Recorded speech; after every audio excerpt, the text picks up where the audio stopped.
നമസ്കാരം. Raf talk ഫുട്ബോളിലേക്ക് അവർക്കും സ്വാഗതം. FC ബാഴ്സലോണ റയൽ സോസിഡാഡിനോട് തോറ്റതിന് പിന്നാലെ റഫറി ഗിൽ മാൻസോക്കെതിരെ അതിശക്തമായ ഭാഷയിലാണ് കോച്ച് ഹൻസി ഫ്ലിക്ക് പ്രതികരിച്ചിരിക്കുന്നത്. ലാലിഗയിൽ നല്ല റഫറിമാരുണ്ട്, പക്ഷേ ഇയാൾ ഇങ്ങനെ ഒരാൾ കൂടി ഇവിടെ ഉണ്ട് എന്ന് പറഞ്ഞുകൊണ്ട് അതിശക്തമായ ഭാഷയിൽ തന്നെ അദ്ദേഹം പ്രതികരിച്ചിരിക്കുന്നു. അദ്ദേഹത്തിൻ്റെ കളിക്ക് ശേഷമുള്ള പ്രസ് കോൺഫറൻസിൽ പറഞ്ഞ വാക്കുകളിലേക്ക് പോവുകയാണ്. ലാലിഗക്ക് നല്ല റഫറിമാരുണ്ട്, പക്ഷേ ഇങ്ങനെ ഒരുത്തൻ കൂടി എവിടെയുണ്ട്. Then there is this guy. ഞാൻ എൻ്റെ എനർജി ഇവനെക്കുറിച്ച് സംസാരിച്ചുകൊണ്ട് നഷ്ടപ്പെടുത്താൻ തയ്യാറല്ല. കുറേ കമൻറ്റുകൾ കളിക്ക് മുമ്പ് തന്നെ ഞാൻ വായിച്ചിട്ടുണ്ടായിരുന്നു. എല്ലാവർക്കും അറിയാം എങ്ങനെയാണ് ഇയാൾ കാര്യങ്ങൾ ചെയ്യുന്നത് എന്ന്. എന്താണ് ഇയാളെന്ന് എല്ലാവർക്കും അറിയാം. എല്ലാവരും കണ്ടല്ലോ എന്താണ് ഈ രാത്രിയിൽ ഇയാൾ ചെയ്തത് എന്ന്.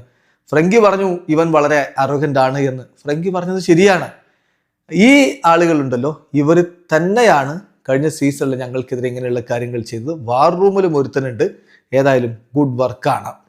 സെയിം ഗൈംസ് ഈ റഫറീസ് ഉണ്ടല്ലോ, ഇവർ തന്നെയാണ് കഴിഞ്ഞ സീസണിൽ എല്ലാ പ്രശ്നങ്ങളും ഞങ്ങൾക്ക് ഉണ്ടാക്കാൻ വേണ്ടി ശ്രമിച്ചത്. Same guys right in the war room to ബ്യൂൻ ട്രബായോ എന്നാണ് അദ്ദേഹം പറഞ്ഞത്. ഗുഡ് വർക്ക് എന്ന് അദ്ദേഹം സ്പാനിഷിൽ പറയുകയാണ് ചെയ്തത്. ഹൻസി ഫ്ലിക്ക് വളരെ വലിയ രൂപത്തിൽ ദേഷ്യപ്പെട്ടുകൊണ്ട് തന്നെ ആ ഒരു പ്രസ് കോൺഫറൻസ് റൂം വിട്ടു പോവുകയും ചെയ്തു. റഫറി ഗിൽ മാൻസോക്കെതിരെ അതിശക്തമായ ഭാഷയിലൊപ്പം വാർ റൂമിലിരിക്കുന്ന റഫറിക്കെതിരെയും അദ്ദേഹം ഇവിടെ പ്രതികരിച്ചിരിക്കുകയാണ്.